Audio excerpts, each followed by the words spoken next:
1879년 미국의 조지 홉킨스 대학에서 석탄의 부산물을 연구하던 연구팀의 한 학자가 그날도 늦게까지 연구를 마치고 집으로 돌아왔습니다. 너무 피곤해서 손을 씻는 것도 잊어버린 채 급하게 저녁을 먹는데, 저녁을 먹던 이 학자가 신기한 사실을 하나 발견했습니다. 자기 손이 닿는 모든 것이 다 단맛을 띠는 겁니다. 뭔가 있구나. 그때부터 이 학자와 연구팀이 연구해서 발견해낸 물질이 설탕 이후로 최초로 만들어진 인공 감미료, 바로 사카린이라고 하는 겁니다. 어릴 때 소풍을 가면 소풍 가는 장소에는 온갖 장사를 하는 분들이 장사진을 칩니다. 여러분도 기억나시죠? 물방개로 뽑기도 하고, 그리고 번데기도 먹고, 온갖 화려한 것들이 앞에 가득 있는데 그 중에 제일 손이 가는 건 냉차입니다. 그 화려한 형광색의 큰 물통에 있는 물이 얼마나 달고 맛있는지. 그런데 그 큰 통에 있는 냉차를 달게 만드는 데는 설탕이 많이 필요하지 않습니다. 그냥 사카린 한 봉지면 됩니다.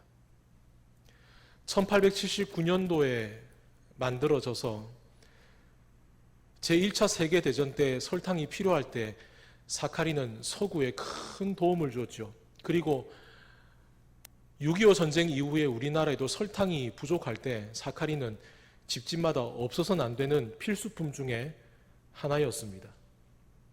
근데 시간이 지나면서 이제 소풍을 가면 냉차가 자취를 감추었습니다. 물론 매년마다 냉차를 먹고 나면 그 다음날 꼭 반에서 한두 명씩 배탈이 나는 친구들이 있었죠. 하지만 배탈이 난 이유는 냉차를 만드는 과정이 위생스럽지 않아서 그런 거였지만, 냉차가 사라지면서 동시에 각 가정에 있던 사카린도 자취를 감추기 시작했습니다. 사카린이 건강에 좋지 않다라고 하는 언론의 보도가 나오기 시작한 것도 바로 그때쯤입니다. 1879년도에 만들어진 다음 설탕의 한 40분의 1 정도의 가격으로 싸게 판매되던 사카린이 갑자기 사라지게 된 건 1977년 캐나다의 국립연구원이 내놓은 연구 결과 때문입니다. 1974년부터 100마리의 생쥐에게 일정한 양의 사카린을 매일마다 주입을 시켰더니 3년 뒤인 1977년에 보니 100마리 중에 14마리의 쥐에게서 방광의 종양이 발견됐다는 겁니다. 그러니 즉 사카린은 발암물질이다 라고 하는 등식이 만들어지게 된 거죠. 이 캐나다 팀의 연구로 인해서 전 세계에서 사카린은 자취를 감추게 됩니다. 그런데 이 캐나다 팀의 연구에는 중요한 하나의 허점이 있습니다. 쥐에게 매일마다 주사한 그 사카린의 양을 사람에게 비유해 보았더니 3년 동안 매일마다 쥐 한 마리가 섭취한 사카린의 양이 사람으로 치면 캔 음료 800개의 분량이라는 겁니다. 여러분 생각해 보십시오. 저와 여러분이 매일마다 하루에 캔을 800개씩 마시면서 3년 동안 마신다고 말입니다. 그러면 저와 여러분의 방광이 제대로 남아나겠습니까? 암이 걸리는 게 도로 자연스럽지 않습니까? 그런데 이 연구의 허점을 발견하는 데는 무려 20년이라는 시간이 걸립니다. 1990년대에 들어서야 세계보건기구인 WHO에서 사카린이 무해하다라고 하는 연구 결과를 받아들입니다. 그리고 국제암센터가 1999년에 사카린은 발암물질이 아니다라고 말을 하죠. 그리고 미국 FDA가 2001년도에 사카린은 안전하니까 식품에 사용해도 된다고 말합니다. 그리고 지난 2015년에는 도리어 미국의 한 연구팀이 사카린이 항암 치료에 도움이 된다라는 결과까지도 내놓았습니다. 여러분, 1977년도에 그 연구를 했던 캐나다의 팀은 그 분야에서 최고의 학력을 가진 학자들입니다. 그런데 그 사람들이 어처구니 없는 결과를 가지고 제대로 검증되지 않은 이야기를 끄집어내었을 때 사카린은 발암물질이다라고 하는 그 오해가 전 세계를 20년 동안이나 뒤엎었다는 거죠. 사카린이 만들어지고 사람들의 사랑을 받은 것은 100년인데 그 사카린이 사람들에게 비난의 대상이 된 건 불과 3년밖에 되지 않았습니다. 그런데 그 사카린이 다시 사람들의 식탁에 올라오는 데는 거기에서 20년이라는 시간이 더 지난 거죠. 놀라운 건 쥐에게 주사된 사카린의 양이 사람에게 비하면 얼마나 될까? 이것만 계산하면 대번에 발견할 수 있는 그 치명적인 오류를 20년에 가까운 기간 동안 전 세계 어떤 학자도 제대로 연구하지 않았다는 겁니다. 이런 어처구니 없는 이야기는 학문의 자리에만 있는 게 아닙니다. 우리가 살아가는 삶의 자리에도 때때로 누군가 입에서 나오는 근거 없는 비난이나 여러 가지 오해나 억측들이 얼마나 많은 사람들의 삶을 어그러뜨리고 왜곡시키고 그 삶을 가두어 버리는지 우리는 그걸 너무나 잘 알고 있지 않습니까? 그리고 이것은 예수 그리스도께서 머리 되신 교회에도 마찬가지입니다. 교회는 결코 건물을 말하는 이름도 아니요, 그 건물 안에 모여 있는 모임의 이름을 말하는 것도 아닙니다. 교회는 건물이 크거나 화려하다고 해서 혹은 모여 있는 사람들의 숫자가 많다고 해서 설명될 수 있는 게 아닙니다. 교회는 하나님의 말씀을 듣기 위해 모인 사람들입니다. 두세 사람이 내 이름으로 모인 곳에는 나도 그들과 함께 있겠다 말씀하셨으니 교회는 예수님의 이름으로 모인 곳입니다. 그리고 예수께서 함께 있겠다 약속하신 것처럼 예수님의 이름으로 모인 곳에는 예수님께서 함께 하시기 때문에 우리가 예수님과 함께 모여 있는 그 자리가 바로 교회입니다. 평지에 모여 있는 사람들에게 예수께서 그들을 예수님의 말씀을 듣는 사람으로 말씀하셨지만 예수님의 말씀을 듣는 것으로 끝나지 않고 예수님의 말씀을 듣고 행하는 사람들로 그들을 부르셨습니다. 이게 교회입니다. 여러분, 우리가 누군가에 대해 호칭이 달라진다는 건 관계가 달라진다는 거죠. 이전에 알지 못하는 사람과 관계가 맺어집니다. 그래서 그 사람을 부릅니다. 친구야, 혹은 남편이나 아내로. 그렇게 호칭으로 불려진다는 건 그 사람과 나 사이의 관계를 말하는 거죠. 우리가 우리 자신을 그리스도인이라고 말하는 건 우리가 살아가는 그리스도인이라는 관계를 말하는 것 아닙니까? 그렇다면 여러분, 우리가 예수 그리스도를 따른다는 건 뭡니까? 바로 우리가 예수님의 제자가 된다는 거죠. 예수님의 제자가 된다는 건 무엇입니까? 제자는 그냥 스승의 뒤를 따라다니는 것뿐 아니라 스승이 따라가는 삶을 그대로 따라 살아가는 것, 그게 바로 제자입니다. 그렇기 때문에 만약에 듣는 것이 배운다는 것을 의미한다면 우리가 말한다는 것은 우리가 무엇을 배웠는지에 대해서는 증거가 바로 우리 입에서 나오는 말이 되는 겁니다. 그러니 여러분, 우리가 우리 자신을 교회라고 말한다면 그렇게 우리가 예수 그리스도의 이름으로 모여서 예수님의 말씀을 듣고 예수님의 말씀을 따라서 살아가겠다 결단하는 공동체가 바로 우리라면 우리의 입에서 나오는 말은 그래서 더 중요할 수밖에 없습니다. 왜냐하면 우리가 입에서 나오는 말이 과연 우리가 주님의 말씀을 들은 대로 행하고 있는지에 대한 척도가 되기 때문입니다. 사도 바울이 제2차 선교 여행에서 베레아라고 하는 지역에 도착했을 때 데살로니가에서 많은 유대인들이 사도 바울에게 옵니다. 그런데 이 데살로니가에 있는 유대인들이 온 이유는 예수님의 복음을 듣기 위해 사도 바울에게 온 게 아닙니다. 그들은 데살로니가에서도 사도 바울이 예수님의 복음을 전할 때 온갖 수를 써서 그 복음을 가로막았던 사람들입니다. 그런데 그 사람들이 사도 바울이 베레아로 갔다는 얘기를 듣자 또 사도 바울을 방해하기 위해서 베레아까지 찾아간 거죠. 거기에서 그들이 사도 바울이 복음을 전하지 못하도록 온갖 방해를 하자 사람들은 사도 바울을 아덴이라고 하는 곳으로 피신을 시킵니다. 이 아덴에서 이제 사도 바울이 실라와 디모데를 기다립니다. 그런데 기다리면서 가만히 아덴을 보는데 아덴을 바라보던 사도 바울의 마음속에 안타까움과 분노가 끓어오르기 시작합니다. 왜냐하면 아덴, 오늘날 우리가 아테네라고 부르는 그 도시에는 온갖 신들을 위한 신전들이 도시 가득히 빼곡하게 세워져 있었기 때문입니다. 지금도 역사적인 유물로 판단해 보건대 그 당시 아덴에 있던 신전의 수가 수백 개가 아니라 수천 개라고 합니다. 뿐만 아니라 사도행전을 보게 되면 그 아덴의 신전 중에는 아테네 사람들이 미처 알지 못하는 자기들이 모르는 신들을 위해서도 아덴 사람들은 신전을 세워 놓았습니다. 그걸 보고 마음이 안타까운 사도 바울은 실라와 디모데를 기다리지 못하고 아덴 사람들에게 예수 그리스도의 복음을 전합니다. 그런데 이 복음을 아덴 사람들이 어떤 마음으로 받아들이고 있는지 사도행전 17장은 이렇게 말하고 있습니다. 우리 함께 읽어보도록 하겠습니다.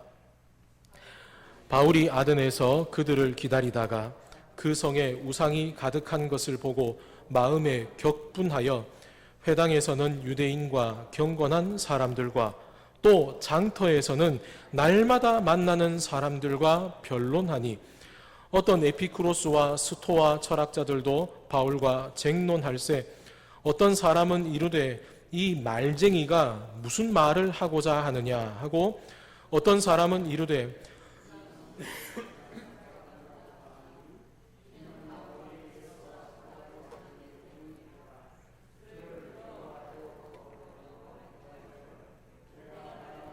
새로운 가르침이 무엇인지 우리가 알 수 있겠느냐? 네가 어떤 이상한 것을 우리 귀에 들려주니 그 무슨 뜻인지 알고자 하노라 하니 모든 아덴 사람과 거기서 나그네 된 외국인들이 가장 새로운 것을 말하고 듣는 것 이외에는 달리 시간을 쓰지 않음이더라. 아멘. 이게 바로 아덴 사람들이 복음을 받아들이는 자세라는 겁니다. 요즘 말로 하면 아덴 사람들은 최첨단의 유행을 걸어가는 사람들입니다. 요즘 젊은이들 표현으로는 인싸, 셀럽 뭐 이런 표현이죠. 그러니 그들은 문학과 철학과 종교의 한 중심인 아테네에 있으면서 모든 지식들을 다 듣습니다.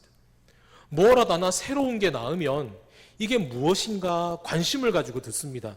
그러니 그들이 이제 예수 그리스도와 부활에 대해서 말하는 사도 바울에 대한 복음을 듣고는 야, 이거 우리가 듣지 못한 새로운 얘기구나. 이게 뭘까? 하고 관심을 가지고 듣기 시작했다는 겁니다. 여러분, 예수께서 평지에서 둘러선 사람들에게 말씀하실 때 예수님은 이전에 그들이 듣지 못했던 율법의 새로운 방향을 말씀하셨습니다. 그렇다면 여러분, 그들이 예수님을 듣고 따른 것은 아덴의 사람들처럼 예수님이 그전에 하지 않으신 새로운 이야기를 했기 때문에 그런 겁니까? 여러분, 교회는 새로운 공동체, 그렇게 말할 수 있을까요? 세상 그 어떤 것도 영원히 새로울 수는 없습니다. 세상 그 어떤 새로운 것도 시간이 지나면 모두 다 유행에 지나기 마련입니다. 교회는 새로운 공동체가 아닙니다. 교회는 새로워지는 공동체입니다. 교회는 새로운 공동체가 아니라 온전하신 주님을 따라 살아가기로 결단하기 때문에 온전하신 주님을 따라 살아가서 매일매일 날마다 새로워지는 공동체가 바로 교회입니다. 여러분, 교회는 변화된 공동체입니까? 그렇습니다. 그러나 동시에 교회는 변화되는 공동체입니다.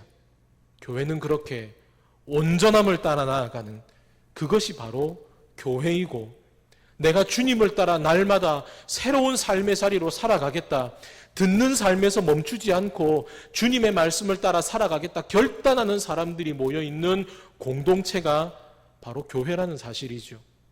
오늘 이들에게 이제 예수께서 새로운 율법을 말씀하시는데 그 시작은 이렇습니다. 우리 다시 한번 더 37절의 말씀을 읽어보시겠습니다. 비판하지 말라. 너희가 비판을 받지 않을 것이요. 정죄하지 말라. 그리하면 너희가 정죄를 받지 않을 것이요. 용서하라. 그리하면 너희가 용서를 받을 것이요. 아멘. 시작을 이렇게 시작하시죠. 비판하지 말라. 여러분, 그렇다면 이 말은 지금 이 사람들이 비판을 하고 있다는 얘기입니까? 비판을 하지 않고 있다는 얘기입니까? 비판을 하고 있다는 얘기입니다. 여러분, 예수께서 지금 이들에게 비판하지 말라고 얘기하신 건 이들이 이때까지 살아오면서 비판을 하지 않고 살아왔다는 얘기입니까? 늘 비판하며 살아왔다는 얘기입니까? 늘 비판하며 살아왔다는 얘기죠. 만약에 그들이 비판하지 않는 삶을 살고 있다면 굳이 예수께서 이 말씀을 하실 이유가 없죠. 그럼 왜 이들은 이렇게 비판하는 삶을 살아올까? 율법을 가지고 살아오는 유대인들의 삶을 생각하면 너무 당연한 얘기입니다. 여러분, 하나님께서 유대인들에게 율법을 주신 목적이 뭡니까?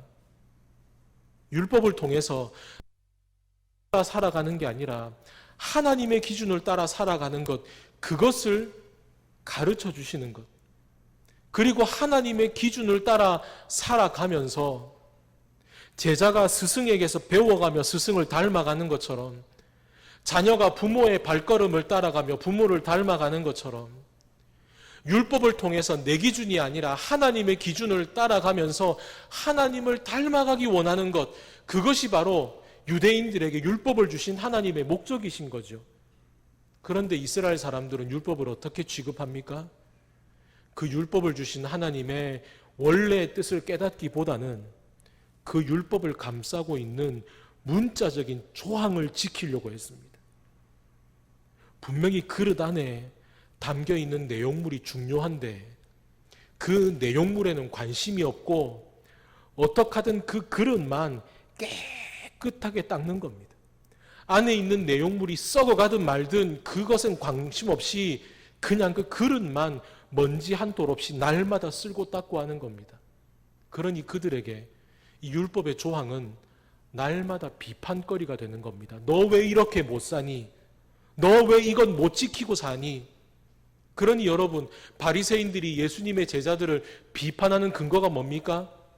예수님, 당신 제자들 왜 안식일 날 아무리 배고프다고 왜 밀밭 사이에서 밀리삭을 소두로 훑어먹고 그거 먹는 거요? 그거 율법 어기는 거요? 왜 당신네 제자들은 아무리 배고프다고 밥 먹을 때 손도 안 씻고 그렇게 밥 먹는 겁니까? 그렇게 비판하는 거죠. 근데 오늘 예수께서 둘러선 이들에게 말씀하십니다. 비판하지 마라. 그래야면 너희가 비판을 받지 않을 거다. 맞는 말이죠. 너무 당연한 말이죠. 내가 남들에게 싫은 말 하지 않는데 그 사람이 저에게 싫은 말 하겠습니까? 그렇다면 비판하지 말라는 말은 무슨 뜻일까?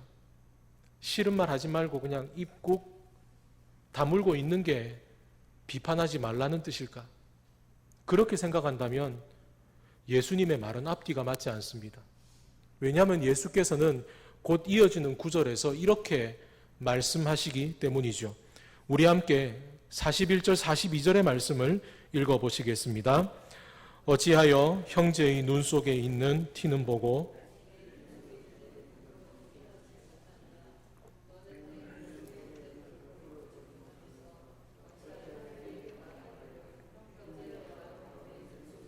티를 빼게 하라 할 수 있느냐? 외식하는 자여, 먼저 네 눈 속에서 들보를 빼라. 그 외야 네가 밝히 보고 형제의 눈 속에 있는 티를 빼리라. 아멘. 우리가 만약에 비판이 남한테 싫은 얘기하는 거라고 한다면 지금 예수님은 비판하지 말라고 말씀하셔놓고 돌아서서 예수님 스스로가 지금 하시는 거죠. 그러나 예수님의 말씀이 틀리지 않았다면, 그렇다면 우리가 지금 비판에 대해서 무언가 잘못 생각하고 있다는 얘기가 됩니다. 여러분, 비판이란 뭘까요? 옳고 그름을 분별하는 겁니다. 예수께서 왜 둘러선 이들의 외식을 비판하셨습니까? 하나님의 말씀 가운데에서 그들의 모습이 하나님의 말씀과 맞지 않다는 걸 아시기 때문에 말씀 밖으로 나와버린 그들에게 너희들의 들보를 먼저 빼고 나서 상대방의 눈에 있는 티를 빼라고 그들을 다시 하나님의 은혜로 불러들이시기 때문입니다.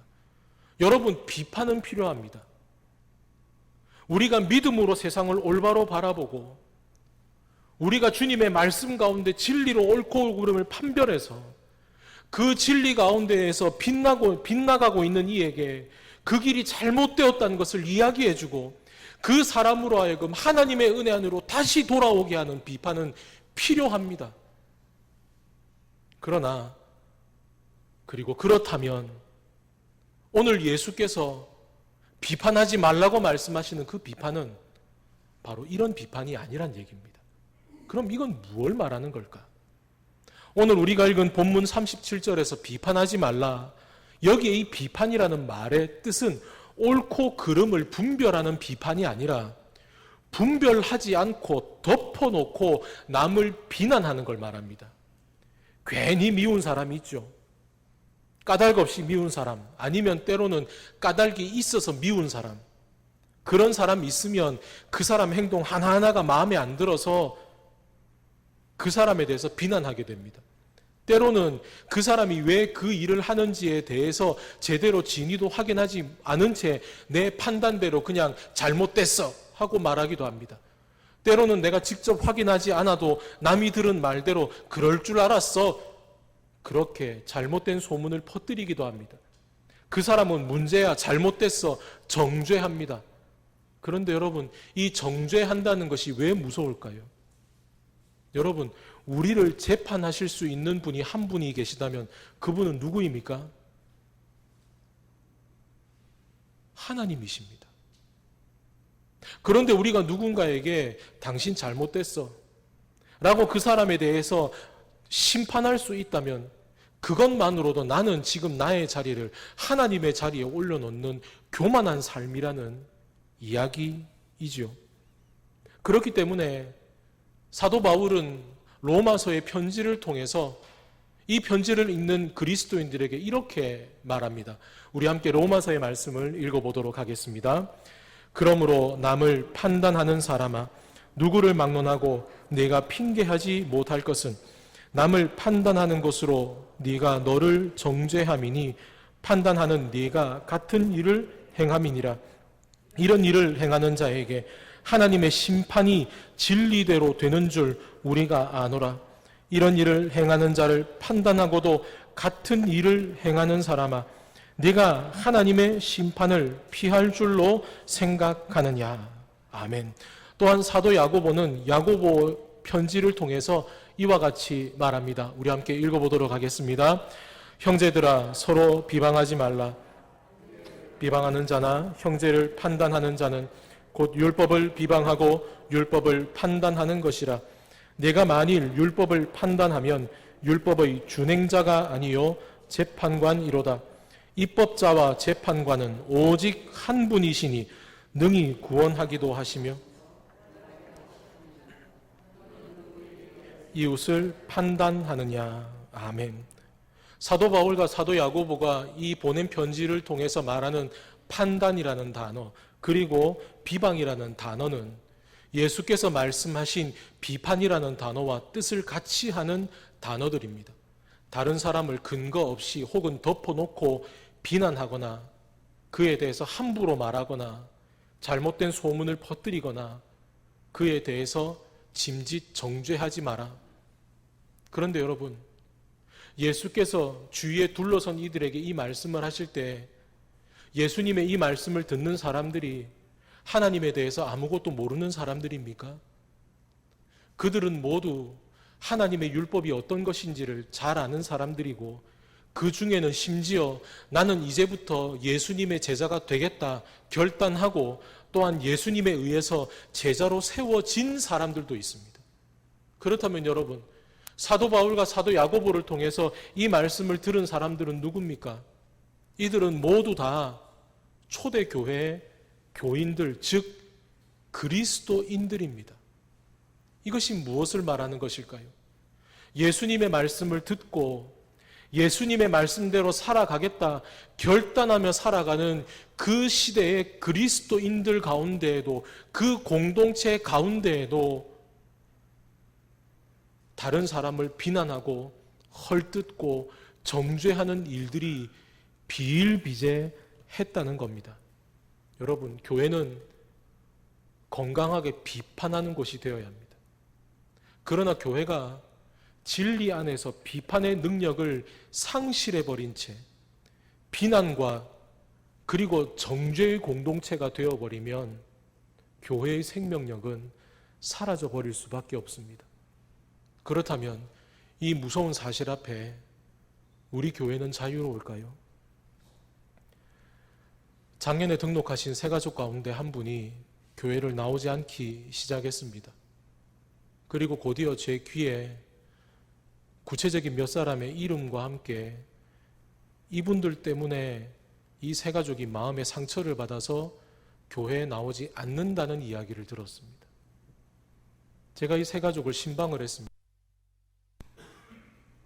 그런데 이 새가족이 저에게 펄쩍 뛰면서 이렇게 말합니다. 목사님, 저는 절대로 그렇게 말한 적이 없어요. 그런데 이상하게 교회 안에 소문이 그렇게 나버려서 제가 이제는 교회가 무서워서 갈 수가 없어요. 처음에 들려왔던 이야기처럼 새가족의 마음을 낙심하게 한, 그래서 그 사람을 교회에 나오지 않게 한 사람들이 있었다. 그런데 그런 말을 한 적이 없답니다. 자, 제 마음이 가벼워졌을까요?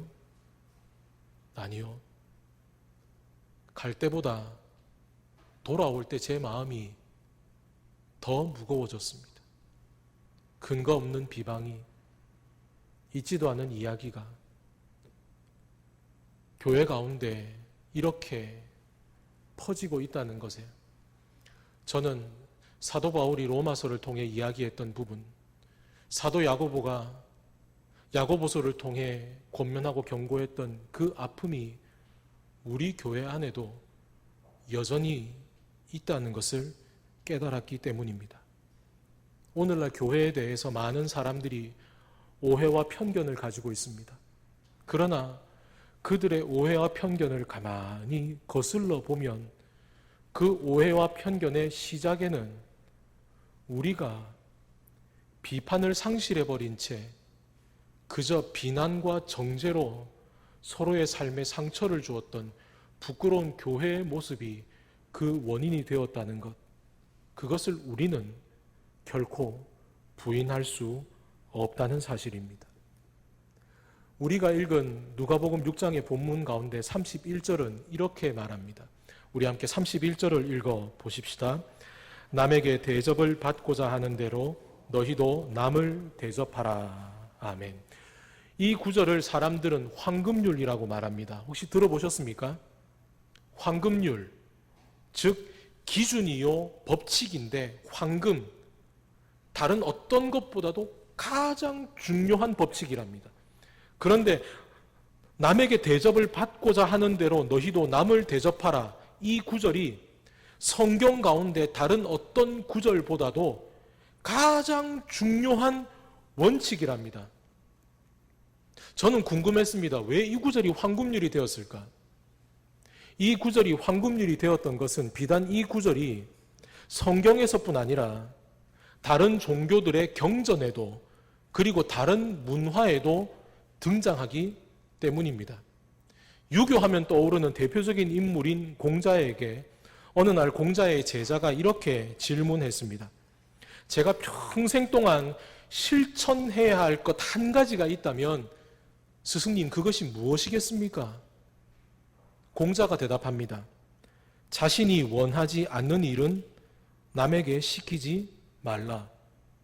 우리가 가지고 있는 구절과 비슷하죠. 그렇다면 여러분, 이슬람교는 어떨까요? 이슬람교 꾸란은 이렇게 말합니다. 나를 위하는 만큼 남을 위하지 않는 자는 신앙인이 아니다. 유대교에는 이렇게 되어 있습니다. 네가 싫어하는 일은 남에게 시키지 말라. 힌두교는 이렇습니다. 내게 고통스러운 것을 타인에게 강요하지 말라. 불교의 경전에는 이런 구절이 있습니다. 강한 그들은 나와 같고 나도 그들과 같다고 생각해서 생물을 죽이지는 마라. 또한 남들로 하여금 죽이게 하지도 마라. 이런 경전도 있습니다. 상대방이 싫어한다면 웬만하면 남들이 너에게 해주기 바라는 대로도 남들에게 하지 마라. 단 상대방도 좋아한다면 상관없다. 이 경전은 어느 종교의 경전인 줄 아십니까? 날아다니는 스파게티 괴물이라고 하는 종교의 경전입니다. 이 종교는 날아다니는 스파게티가 세상을 창조했다고 말하는 얼토당토 되지 않는 공상과 같은 종교 집단입니다. 그런데 이 종교 집단 안에서도 누가복음 6장 31절과 비슷한 내용이 있다는 겁니다. 그래서 이 내용을 황금률이라고 합니다. 어디에나 있다고 말이죠. 그러니 생각합니다. 모든 종교들마다 이 구절들이 있으니 종교를 막론하고 이 구절이야말로 가장 중요하구나. 그런데 여러분, 이 황금률을 가만히 한번 보십시다. 내가 남에게 잘해주어야 그 사람도 나에게 잘해준다.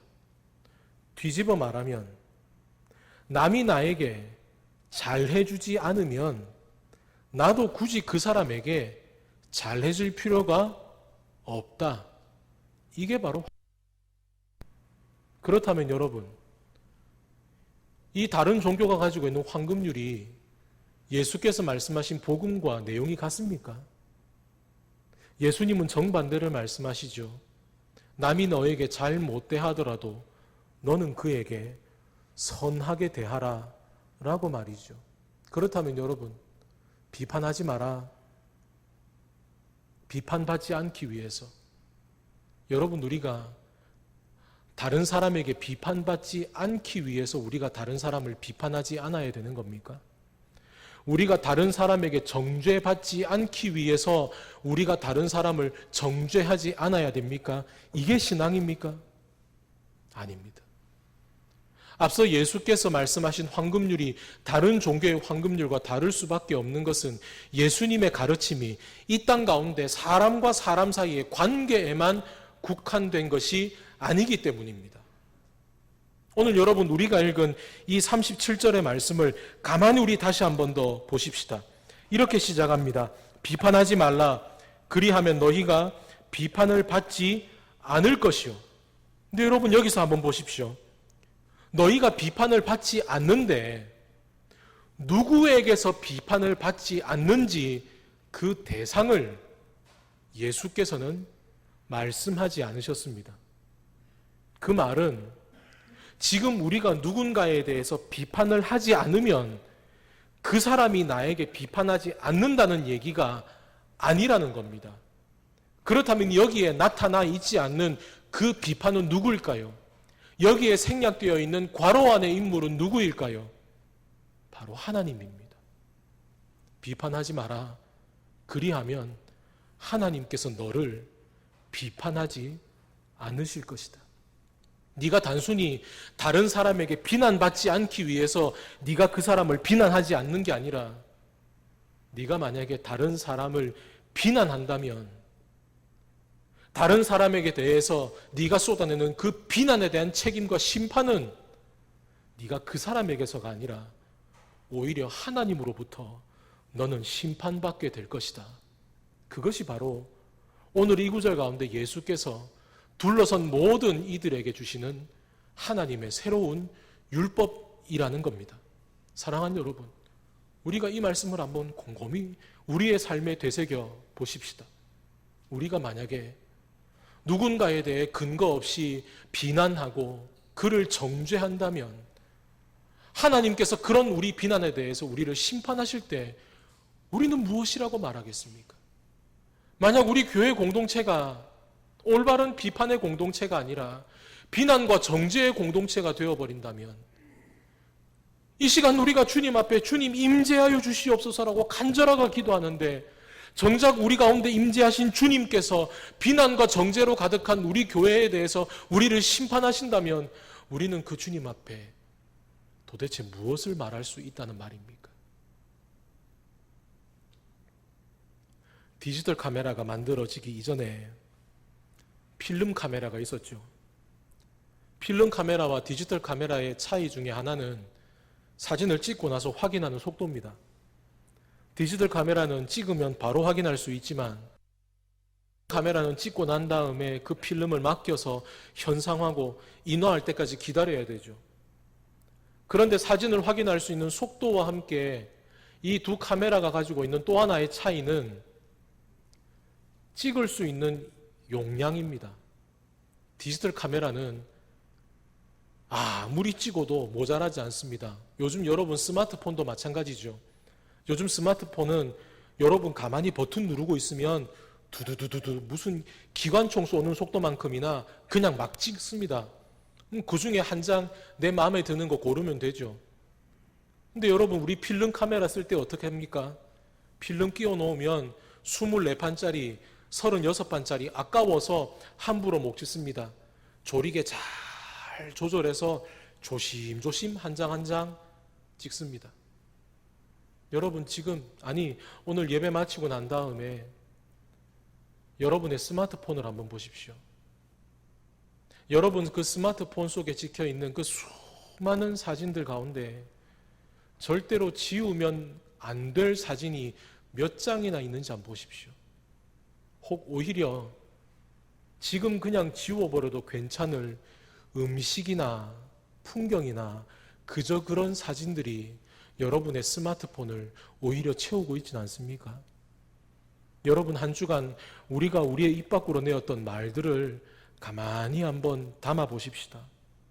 혹시 그 말들 가운데 이제 내 입에서 지워버려도 아무 상관없는 말, 이 말을 들은 사람의 마음의 기억 속에서 오히려 지워지기를 원하는 말들, 그리고 하나님 앞에 드러내기에 부끄러워서 도무지 드러낼 수 없는 말들이 오히려 우리의 입에 가득하고 있지는 않습니까? 작년 태풍 미탁으로 인해서 많은 사람들이 큰 피해를 입었습니다. 우리 교우들 가운데에도 집이 침수되는 피해를 입은 분들이 있죠. 우리 교우들 가운데 허대호 성도의 가정은 토사가 밀려 내려와서 그 집이 토사에 완전히 다 부서져 버렸습니다. 지난 주간에 이제 그 무너진 자리에 다시 집을 짓기 시작했다는 연락을 받고 신방 요청을 받아서 저희 부부가 신방을 갔습니다. 무너져 내린 자리 깨끗하게 다 청소하고 콘크리트로 튼튼하게 새로 집을 올리고 있습니다. 주변에 많은 분들이 반대했답니다. 그 무너진 자리에 또 지으면 어떡하냐고, 지으면 안 된다고. 그런데 허대호 성도에게는 그 집을 꼭 지어야 하는 이유가 있답니다. 그 자리가 할아버지 때부터 살아오던 자리이기 때문이죠. 그런데 더 큰 이유는 자신이 이 집에 살게 된 계기도, 그리고 무너지고 다시 이 집을 짓게 된 모든 상황들 가운데 허대호 성도의 입술에서 이건 정말 하나님의 은혜다라고 고백할 수밖에 없는 놀라운 일들이 그의 삶 속에 차고 넘쳤다는 겁니다. 관공서에 가서 검사를 받고 은행권에 가서 대출을 받고 또 일을 진행하고, 그런데 그 모든 일들 가운데 생각지 못한 놀라운 일들이 먼저 자기 앞에 다 준비되어 있더랍니다. 교우가 저에게 이렇게 고백합니다. 목사님, 제가 전에는 성격이 너무 꼼꼼해서 제 마음대로 일이 되지 않으면 제가 그것 때문에 밤에 잠을 못 잤습니다. 그런데 이제는 제 마음대로 일이 잘 되지 않아도 밤에 잠 잘 잡니다. 하나님 아시죠? 하나님 맡깁니다 하면 그렇게 잠이 잘 옵니다. 그런데 이 부부가 지난 주일 감사헌금을 냈습니다.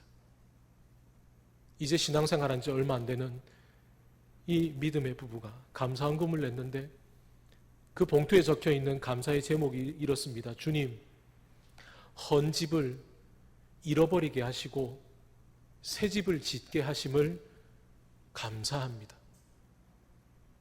지난 주간 본문의 말씀을 묵상하고 설교를 준비하면서 이 교우님의 그 감사 제목이 계속 제 머리에 맴돌았습니다. 그렇습니다, 여러분. 우리에게도 허물어야 할 집이 있습니다. 우리의 입술에 어느 순간 나도 모른 채 세워놓고 있었던 비난과 정죄의 헌 집을 이제 우리는 허물어야 합니다. 그리고 우리는 새 집을 지어야 합니다.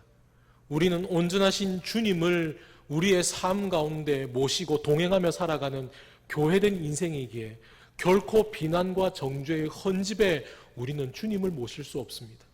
그렇다면 여러분, 어떤 새 집을 지어 가시겠습니까? 주님이 원하시는 말들로 우리의 입술을 채워 가십시다. 주님의 복음이 온전히 선포되어지는 복음의 삶으로 집의 지붕을 얹어 가십시다.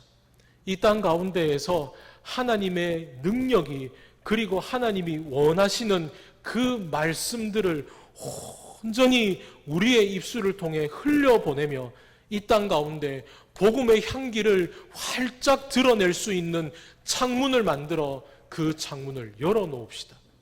그렇게 우리 모두가 이 땅 가운데 예수 그리스도의 신부가 되어서 이 땅 가운데 살아 역사하시는 하나님의 생명을 온전히 드러내는 복된 삶을 살아가시기를 주님의 이름으로 축원합니다.